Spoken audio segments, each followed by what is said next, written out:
오늘 맥주의 성경 읽기 본문은 사울을 피하여 도망가는 다윗에 관하여 기록한 사무엘상 21장과 22장입니다. 다윗은 본격적으로 도망자 신세가 되었는데 다윗은 사울을 피해 이스라엘을 떠나 주변 국가들에 숨어 목숨을 구걸합니다. 사울은 다윗을 도운 이들을 죽이며 더욱 하나님과 멀어지고 있고, 다윗은 매우 처량한 신세지만 추종자들이 생기며 하나님께서 왕으로 만들어 가심을 보여줍니다. 고린도전서 3장은 당파를 나누어 분쟁하는 이 고린도 교회에게 바울은 구원이 사람의 공로가 아닌 오직 성령의 역사임을 말씀하며 자라게 하시는 분이 하나님이심을 말씀합니다. 에스겔 1장은 에스겔의 소명과 네 가지 환상을 보는 이 장면이 기록되어 있습니다. 시편 37편은 다윗의 시로 악인의 번영을 보고 회의하는 이들에게 하나님께서 반드시 공의를 드러내실 것이기에 낙심하지 말고 주의 길을 걸으라고 권면합니다. 우리 성경의 길을 통해서 하나님께서 주시는 은혜를 누리는 또 오늘 하루 되기를 바랍니다. 이제 오늘부터 에스겔서 말씀을 보는데요. 에스겔서는 하나님의 선민으로 부름받은 이스라엘 민족이, 남유다 백성이 범죄하여 이방 이 바벨론의 포로가 된 유다 포로민을 상대로 에스겔 선지자가 하나님의 말씀을 전하는 예언서입니다. 그 예언 안에는 이 유다와 또 이방 열국을 향한 하나님의 심판과 유다의 회복을 담고 있는데요. 유다의 멸망과 바벨론의 포로됨 그리고 회복에 대한 예언을 통해 이 범죄한 자에게 임하는 하나님의 공의로운 심판과 또 회개하여 하나님의 백성으로서의 위치를 회복한 자에게 임하는 하나님의 축복을 에스겔서는 보여주고 있습니다. 먼저 1장 1절에서 3절은 이 에스겔을 부르시는 하나님에 관한 말씀, 즉 소명 장면을 기록하고 있습니다. 물론 내일 볼 2장에서도 에스겔의 소명 장면이 기록되어 있지만 1장에서는 1절에서 3절에 짧게 말씀하고 있습니다. 에스겔 선지자는 먼저 소명 체험을 기록함으로써 이 자신이 하나님의 말씀에 대한 이 예언이 하나님의 계시로 신적 권위를 가진 말씀임을 강조하고 있는 것입니다. 1절을 보시면 30째 해 넷째 달 초 닷새에 내가 그발강가 사로잡힌 자 중에 있을 때 하늘이 열리며 하나님의 모습이 내게 보이니 라고 말씀합니다. 1절에 이 30째 해라고 말씀하고 있는데요. 이 30째 해에 대한 다양한 해석들이 나오지만 여기서 뜻하는 것은 에스겔의 나이가 30세 되던 해로 보고 있습니다. 곧 그가 선지자 직분을 맡기 시작한 때가 이 30세였음으로 이해하는 것이 가장 좋을 것 같은데요. 왜냐하면 이스라엘 백성들은 30세를 성년이 시작되는 해로 보았으며 또 레위인들이 성전에서 봉사하기 시작하는 연령도 바로 30세였기 때문입니다. 1절에 30세 넷째 달 초 닷새 즉 4월 5일에 라고 날짜를 정확하게 밝히고 있는데요. 이는 에스겔서의 이 독특한 특징으로 계시가 주어진 시점을 명확하게 기록하므로 계시를 받을 당시 이 에스겔의 이성이 또렷했다는 점, 에스겔이 받은 계시가 허구가 아닌 실제 했던 하나님의 말씀이라는 것을 증거하고 있습니다. 에스겔이 하나님의 계시를 받았던 장소는 바벨론 그발 강가라고 1절에 말씀하는데요. 그발강은 유브라데 강의 이 지류에 설치된 긴 150km 이상 되는 대운하로서 바벨론의 고대 이 여러 도시들을 관통하는 매우 중요한 해상 교통의 요지였습니다. 느부갓네살은 이곳의 운하를 공사하기 위하여 이 포로가 된 남유다 백성들을 모아 그곳에 정착하게 하여서 공사를 하도록 하였고, 이 에스겔도 이곳에 함께 있었다고 1절에 말씀하는 것입니다. 에스겔은 1절과 마찬가지로 2절에 소명을 밝힌 시점을 또 정확히 말씀하고 있는데요.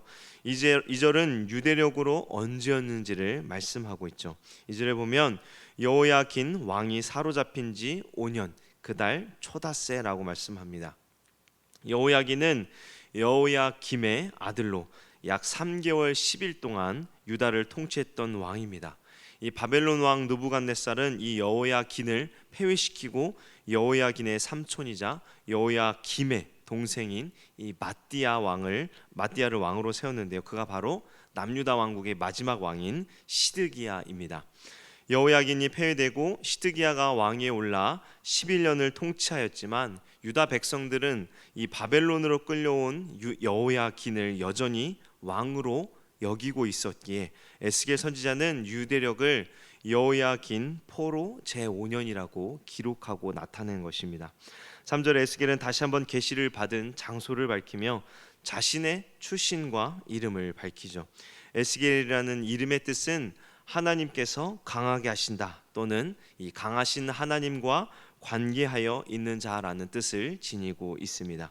이는 그의 선지자 사역이 하나님의 능력에 힘입고 있음을 말하며 이 이방의 땅인 바벨론에서도 하나님께서는 자기 백성과 함께 하심을 강조하고 있는 것입니다. 1절에서 3절이 에스겔 선지자의 소명 기사에 관한 부분이라면 이제 4절부터 14절까지는 네 생물의 환상에 관한 예언의 말씀인데요. 1장에서는 총 4가지 환상을 보여준 사실이 기록되어 있습니다. 1절에서 14절은 네 생물의 환상, 15절에서 21절은 우리가 읽지 않았지만 네 바퀴의 환상, 22절에서 25절은 궁창의 환상, 그리고 26절에서 28절은 이 궁창 위 보좌의 환상, 이렇게 4가지 환상을 에스겔이 보고 말씀하고 있습니다. 이 환상들은 모두가 유다 백성을 향한 하나님의 놀라운 구속 계획을 보여주고 있는데요. 4절부터 14절 말씀은 여호와를 수종드는 네 생물의 환상을 이제 소개하고 있습니다. 네 생물은 북쪽에서부터 오는 폭풍과 큰 구름 가운데 매우 빛나는 모습을 하고 있었는데 그들은 모두 기본적으로 사람의 형상을 하고 있다고 5절에 말씀합니다. 그리고 그들에게는 4개의 얼굴과 4개의 날개가 있었으며 또 다리는 고닫고 발바닥은 송아지 발바닥 같았는데 매우 밝게 빛이 났고 또 날개 밑에는 각 사람의 손이 있었으며 날개들은 서로 연하였는데 갈 때에는 돌이키지 않고 일제히 앞으로 곧게 행한다고 말씀하죠. 10절 11절에 4개의 얼굴은 각각 사람, 사자, 소, 독수리의 모양을 하고 있으며 이 네 날개 중 둘로는 나는 데 사용하고 둘로는 몸을 가리는 데 사용했다고 말씀합니다. 이 네 생물은 하나님의 영이 행하는 방향으로 함께 행하였는데 생물들은 마치 타는 숯불과 횃불 같은 광채를 발하며 번개와 같이 빠르게 왕래하였다고 말씀합니다.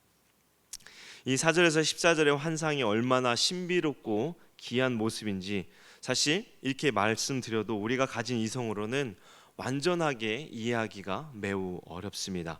또한 에스겔 선지자도 자신이 본 환상을 완전히 이해하며 사람의 말로 묘사하는데 한계가 있었을 것이라고 생각이 되는데요. 이 환상에 대한 말씀을 정확히 이해하는 것이 얼마나 어려운지 신학자인 이 칼빈도 진정한 의미를 이해하는 것이 불가능하다고 고백했습니다.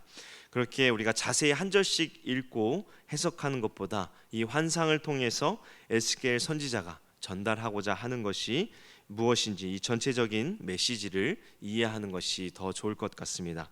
이 네 생물의 환상은 나중에 다시 10장에서 한 번 더 언급되는데요.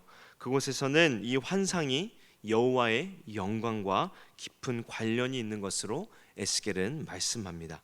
순수한 영이신 하나님께서는 이 사람의 사실 육안으로는 볼 수 없습니다.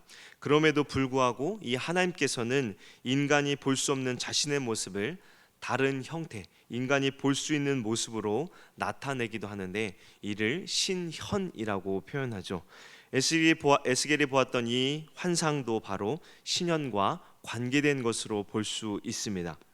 하나님께서 자신의 영광스러운 모습을 에스겔에게 보여주는 것은 이스라엘의 범죄로 인하여 하나님의 영광이 이 성전을 떠났지만 그의 이 언약 백성을 향한 하나님의 사랑이 여전함을 확인시켜 주는 것입니다. 그리고 이어서 네 바퀴의 환상이 15절에서 21절에 말씀하는데요.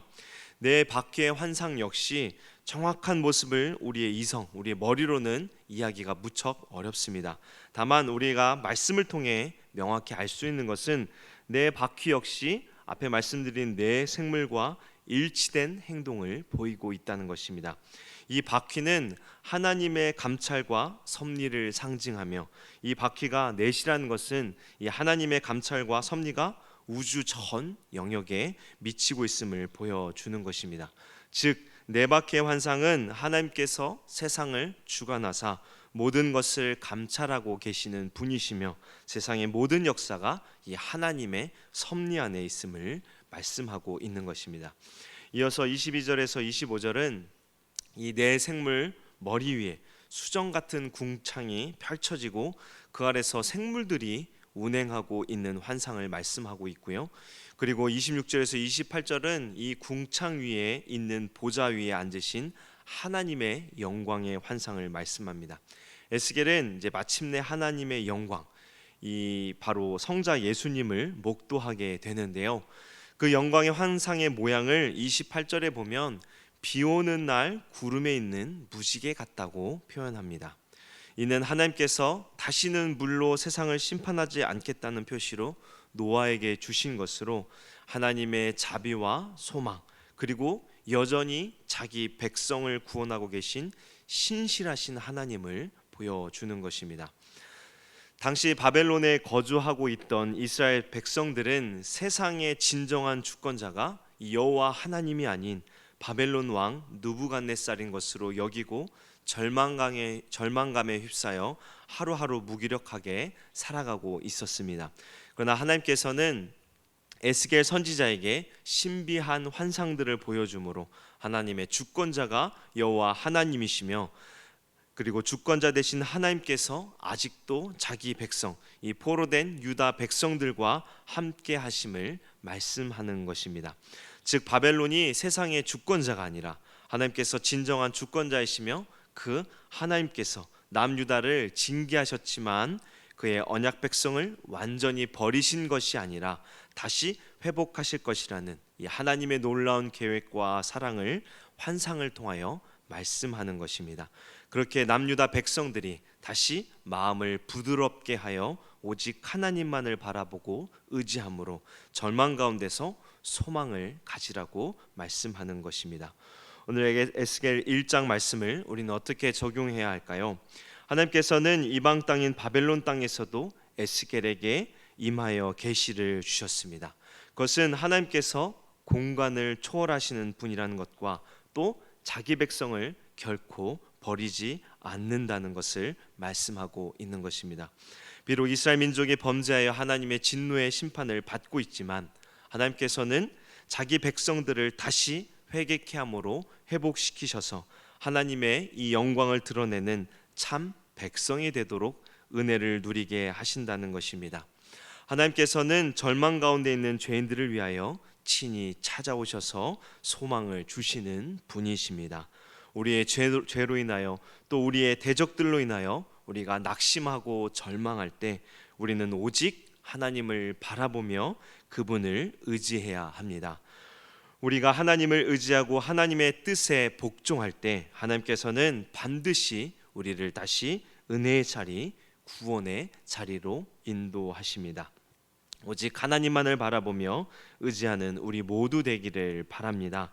오늘도 주님의 은혜로 인하여 우리를 소망의 자리로 또 구원의 자리로 인도하시며 세워주심을 우리가 기억하며 어떠한 상황에서도 이 회복의 은혜를 베푸시는 또 주님을 기대하며 살아가는 성도 되기를 주님의 이름으로 축원합니다.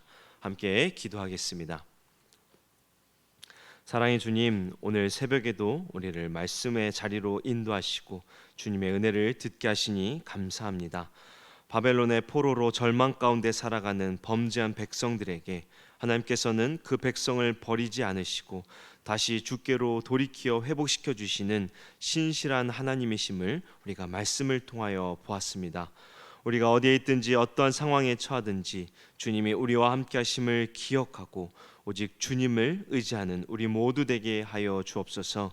우리를 구원의 자리로 소망의 자리로 인도하시는 주님을 기대하며 오늘 하루도 회복의 은혜를 베푸시는 주님을 붙잡으며 살아가는 복된 성도들 되게 하여 주옵소서. 어떤 새벽에 주님 앞에 간구의 제목들을 가지고 주님 앞에 기도하오니 연약한 우리의 기도를 들으시고 선하게 응답하여 주옵소서. 우리를 죄 속원하신 예수 그리스도의 이름으로 기도합니다. 아멘.